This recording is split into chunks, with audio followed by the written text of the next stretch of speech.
Struggling to upload your project to GitHub? Feeling stuck and don't know where to start? Don't worry. In this video, I'll show you the simplest way to get your project live on GitHub in just a few minutes.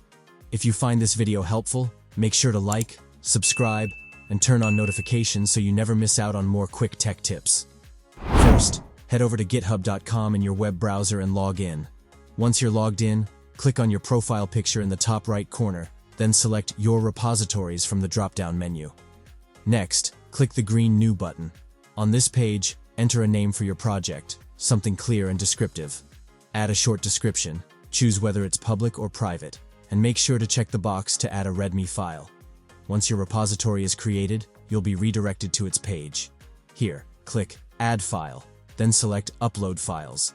Now, drag and drop your project files into the window, or click Choose your files to upload them manually.